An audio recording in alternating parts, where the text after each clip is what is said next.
Welcome to the Dear Doc Podcast, where we will discuss the business of running a dental practice with a panel of experts.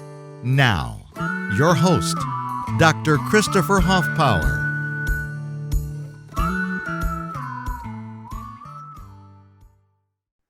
Hey guys, this is Doc Hoffpower. I'm coming to you live from my studio here in Alvin, Texas, and we're recording this for the Dear Doc Podcast. This is a Meet the Expert segment, and today I'm introducing you to a really cool guy. His name is Paul Edwards, and he works for Cedar Solutions. Now, Paul, do you work for, or are you the CEO, CFO? Tell me a little bit about that. Tell me a little bit about yourself and how the hell you got involved with doing all this for dentists.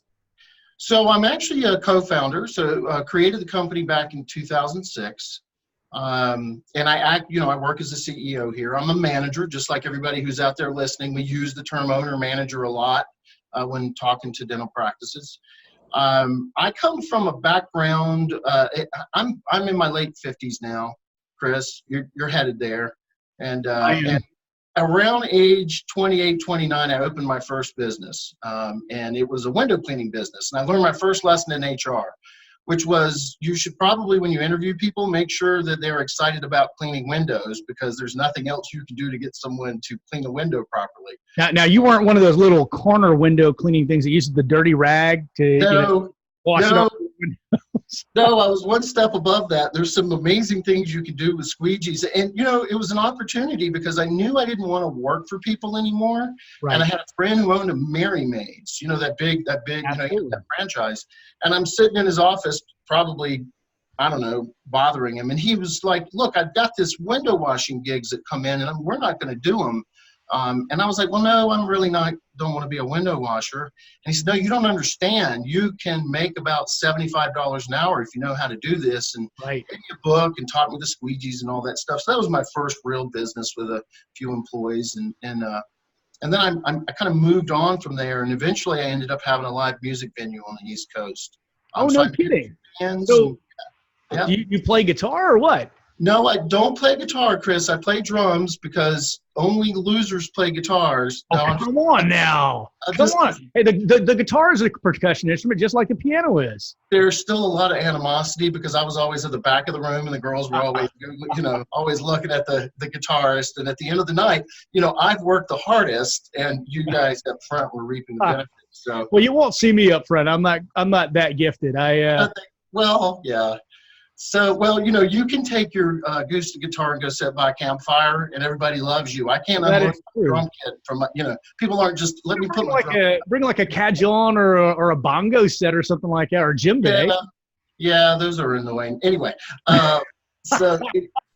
Chris. So look, I had the live music venue. I actually had a couple of them. I had a artist management company that came out of it, and I had that for 14 years. I ended up with 60 employees. So you're as bad as I am. You're all over the map as to your previous occupations, previous professions. I was. I got a lot of experience doing things. And I did it the same way the dentists who are in your group do it. I learned most of my lessons the hard way. Right. And I spent a lot of time, trying to figure things out, trying to figure out not just, what does the law say here, which really, if we're going to be honest, that's not the first thing you think of when you're a problem solver. Right. You're just like, how can I get this problem solved? But there's a human condition to HR. There's this human side of it. That's why they call it human resources. And so I was always curious, and I was looking for mentors, and I was seen as the mentor. I was seen as the one who had it figured out, and I did not. But did you have a bit of that? Did you have a bit of that imposter syndrome going on? People ask, like for this podcast, they've been asking for 2 years for me to do a podcast. I'm like, why would you want to listen to me? I'm just this guy, right? Yeah, definitely an imposter syndrome. That definitely a fake it till you make it. Confidence is important if you're in leadership. So I was always confident in what I was doing, at least on the outside. But on the inside, like I said, I was looking to other people to help me solve these recurring issues that kept coming up with my team. And, most of my people were college students. So, right. that's a whole nother, set of circumstances that you have to deal with. But, I have a lot of long-term employees. In fact, we would have to kind of kick them out of there after they graduated. It's like, okay, you've been here for 3 years now. You graduated a year ago. It's time for you to go. But so, Paul, you've kind of spun us up as to where you began getting this interest in human resources. And I see this painting of Don Quixote in the background, and I can't help but think that there's a little joke here about you tilting with windmills, kind of a quixotic quest to get dentists on board with doing things the right way. Absolutely, because you can live in a delusional world for a long time because you're in your own little business and you're out there and you're just going along and there's just so much more that you can do with your teams that you don't realize. I see so many doctors pose questions at Dental Town and in different places. I see so many doctors posting questions whereby the answer is not a technical answer. It has to do with culture. It has to do with all of these things that if you just knew, it would really benefit you. Well, I think a lot of times people don't realize that there are some issues here that have components of culture and components of law. Yeah. And sometimes we have a difficulty separating that. So that kind of brings us full circle to where you are now. And now you're the co-founder of Cedar. And you've got to guys have how many HR lawyers working for you just to make sure that you keep people safe? So we have 5 HR related attorneys who are working for us. They also help our members. Some of them are in compliance, and we also have our own judicial watch. We've been around long enough now. We're working in enough areas because we work in all 50 states. We have to even know now the city laws and the county rules that are getting passed all over the place. And then I have additional experts on the team who are what we would consider master level experts. They have more than 10 or 15 years. They are former EEOC investigators and, former heads of HR for entire states. We pull those are the kind of people that we try to pull in. Now, so I was a little embarrassed whenever we first talked. I'd spoken to some of your people, and I spoke to a couple of your lawyers, and I was really excited about bringing you guys on as an expert. And I talked to you the first time, and you told me, well, Chris, HR is really not what we started doing. So talk to me a little bit about how you got into the dental side of business with associate contracts and things like that, and how all of that kind of really, it overlaps. It's all part of one piece, right? It really is all part of the larger puzzle. We started doing associate agreements. I was working with my co-founder, who also happens to be a family member. And we had this great coach out there. He's still out there, lots of coaching clients. And he told us that he really wanted to start coaching towards expanding and adding associates. And he said, the problem, Paul, is that when I do that, there's going to need to be agreements and understandings in place. And I just see this as the biggest place for upset, when we do these things. So we worked on creating an associate agreement for him, which has ended up being for everyone. And Chris, we've probably done, I don't know, over the course of the years, I would say way more than 1,000 of them. We work with people who are up to things.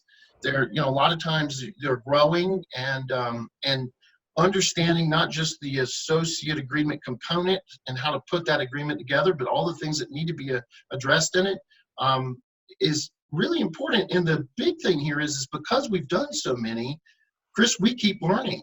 So every time we talk to a new doctor and as time passes, things change. And as we are evolving, so does the agreement. So Chris, you've created a group, and it's like, what if 20,000 dentists could get in a room together and ask each other a question?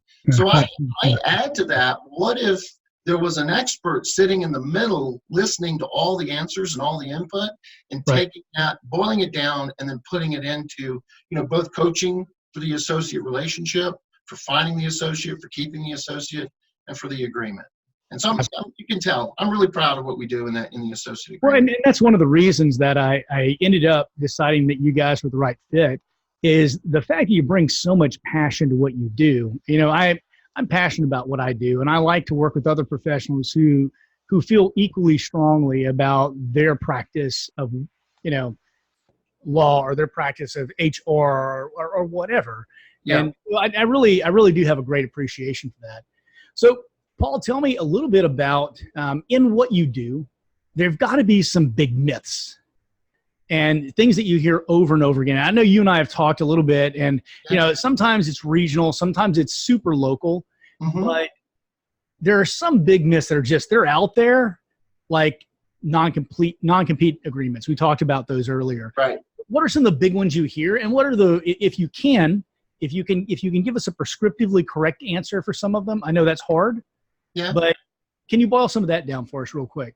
Well, yeah, sure. So, look, Chris, at the leading edge of this is that every single issue that you have with an employee, I can probably tie that issue to some kind of employment law or some kind of federal regulation, which is you're absolutely subject to. And many of you are following them by accident. You just got a good practice. Somebody gave you good guidance.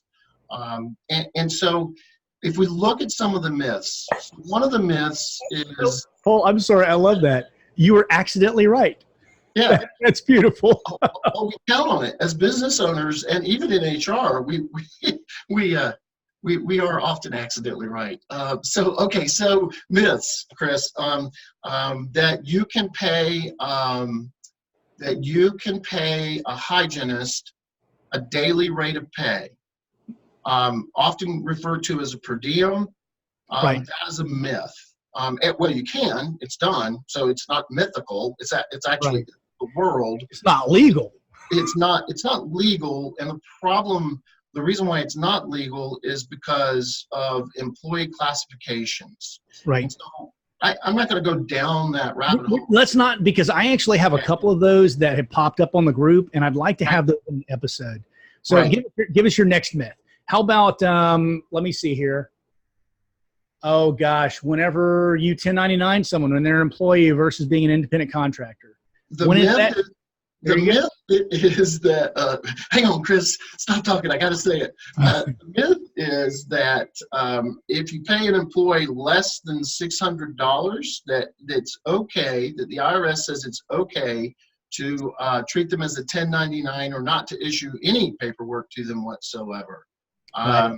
Yeah. So, but there's a bigger myth wrapped around that, which is that you have any employees who are independent contractors, and that includes associates doing the work of your practice and hygienists as well. None of them can be classified as an independent contractor and have you pass the audit that would come along with it.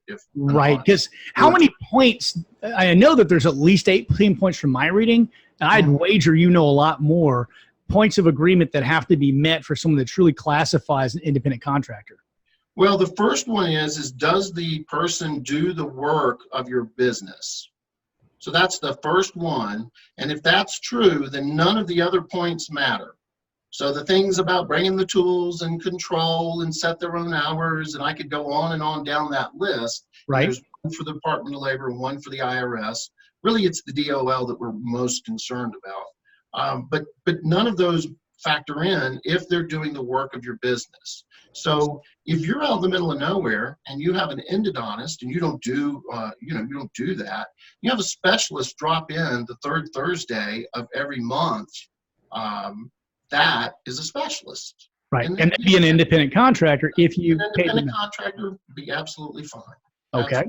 As long as they brought their own tools and they met all the other criteria. It wouldn't even have to meet all the other criteria. Really? Would meet most of it, and most of them would bring a few tools. It's unlikely you're going to have the burrs and the drills and the stuff that they specifically used. Unlikely you're going to have maybe some of the materials, although you probably have the packing material and stuff like that. But nonetheless, if we're looking at that, they're going to meet those other criteria. But I can tell you right now, they will qualify as a specialist and an independent contractor, and that's it. It's not a problem. No hygienist, other than possibly, I'm going to pick one state, Colorado, possibly could operate as an independent contractor, and they have hygienists can operate on their own there. So hygienists can just pop. I was going to say I'll argue with you because the Indian nations, I believe they could do that as well. They may be able to there, and they would not be subject to the FLSA. But they kind of have their own little set of laws anyway, because they're considered do. sovereign within the United States. They do. But for the most part, I'm saying 99.9%, and trust me, anybody who's listening, you are not in that other 0.0001%. A hygienist is your employee, no matter how you classify them. Excellent. Okay, so let me see here. That's a couple of myths that we've knocked down. I know, man, there's lots of great ones so far as the number of employees you get. I know one. I told you about this. Do you remember the horse in the operatory? The what? The horse in the operatory. American with Disabilities Act. Yep. And what all you have to do to be in compliance. There was kind of a fallacious argument that was going on a while back because the patient wanted to bring and I know you guys specialize in employee law. Now, do you remember what I was talking about? The horse in the operatory. Yes. Talk to us a little bit about that. And unfortunately, they can bring their service animal, if it's a horse, in your operatory. Is that correct? There's nothing you can do. I think that that's correct. I don't do the patient side of stuff. Right. We don't do the patient side So of stuff. if it was an employee and they had a service animal horse. Yes, they can't do that. Okay, good. So we have some protection. That's great. No, the ADA does not have an exception for service for emotional support animals, and that's what that is. That's an emotional support animal. What if it was a seeing eye horse? If it was a seeing eye horse, we'd have a different story there. Actually, we actually would have to look at that. Now, remember, accommodation for reasonable accommodation, right? A reasonable accommodation for an employee probably doesn't include an animal which would poop in an operatory, and so we could make that argument. Chris, I had to push you down that road, man. I had to push you down that road. But let's take one moment on the American with Disabilities Act. Absolutely. The ADA is a place where you can get tripped up very quickly. And it only applies federally if you have 15 or more employees, but many states lower these types of regulations and could say if you have any employees, you're covered. Oh, I've heard 5. I've heard 5. Or 5 or 9. I mean, they make the rule up state to state. And so these rules are important for you to be aware of. And unfortunately, unfortunately, it kind of takes an HR expert to walk you through it because you're not going to run up against it often enough to kind of build your own practice and pattern and understanding of it, like you do with dentistry every day. Something comes up, it may only come up 4 or 5 times a year, but it does come up. You have some experience with it and you follow it and update your knowledge on it. I honestly, I have some patient side issues I'd love for you guys to be able to tackle. And if you feel comfortable with them, we'll talk about it off air. Okay. If you feel comfortable with them, you guys can kind of weigh your opinion on it. And everyone here knows that whenever you're going to weigh your opinion, this is not legal advice because obviously you can't go down that road. No, we're not trying to give any legal advice out, just guidance. So fantastic, guys. I hope that you really enjoyed this segment and getting to meet Paul. I know I really got a kick out of getting to meet him. He's got a great sense of humor, and man, he's got a whole lot of knowledge about human resources and contract law whenever it comes to associates, and just how to make your practice run right. So if you guys are interested in having Cedar Associates into your office, you can contact him. I'll have all that contact info down below. But Paul is not here to advertise his business. He's just here to help you guys. So, Paul, from the bottom of my heart, I thank you for the time you've given to us. And I hope that they found some real value out of this. Oh, Chris, it's a pleasure. Thank you so much for inviting me in. I really appreciate it. Anytime. All right, guys. We'll see you on the next segment. Thank you for wasting another perfectly good half hour listening to my voice. Thanks for listening to the Dear Doc Podcast, your source for the business and legal questions associated with your dental practice. Don't forget to subscribe to the Dear Doc Podcast on all major platforms.